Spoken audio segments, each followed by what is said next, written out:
ఇక్కడ వచ్చేసరికి మన దగ్గర అడ్మిషన్స్ అనేది డిఫరెంట్ కేటగిరీస్‌లో జరుగుతాయండి. సో, త్రూ మెరిట్ స్కాలర్‌షిప్ అనేది ఒకటి ఉంటుంది. అండ్ ఇంకోటి కొన్ని ప్రోగ్రామ్స్‌కొచ్చేసరికి డైరెక్ట్ అడ్మిషన్ అనేది ఉంటుందనమాట. హుహు. ఫర్ ఎగ్జాంపుల్ మనము బీటెక్‌లో కంప్యూటర్ సైన్స్ ఇంజినీరింగ్‌కి తీసుకుంటే గనక స్టూడెంట్ ఆన్‌లైన్‌లో అప్లై చేసుకోవాల్సి ఉంటుందండి. వన్స్ ఆన్‌లైన్‌లో అప్లై చేసిన తర్వాత స్టూడెంట్ ఇంటర్వ్యూ అనేది అటెండ్ అవ్వాల్సి ఉంటుందండి. ఈ హ్మ్. ఇంటర్వ్యూ అనేది త్రూ గూగుల్ మీట్‌లో డైరెక్ట్‌గా డిపార్ట్‌మెంట్ నుండి ఇప్పుడు for example student if he is applying for computer science engineering, computer science department నుండి స్టూడెంట్‌ను అసెస్ చేయడం జరుగుతుంది. అంటే వాళ్ళ 12థ్ స్కోర్ అవ్వచ్చు. దాని తర్వాత వాళ్ళ దగ్గర కమ్యూనికేషన్ స్కిల్స్ ఎలా ఉన్నాయి. అంటే అట్‌లీస్ట్ బేసిక్ కమ్యూనికేషన్ స్కిల్స్ అనేది స్టూడెంట్‌కి అవసరం అండి. అండ్ కాన్ఫిడెన్స్ లెవెల్స్ ఏ విధంగా ఉన్నాయనేది చూసి దాన్ని బట్టి స్టూడెంట్‌కి అడ్మిషన్ అనేది కేటాయించడం జరుగుతుంది.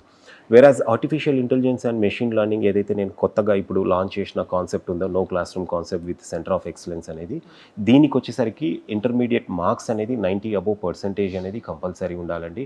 Student communication and confidence levels అనేది 70% పైగానే వాళ్ళు డెఫినెట్‌గా అనేది ప్రూవ్ చేసుకోగలగాలండి.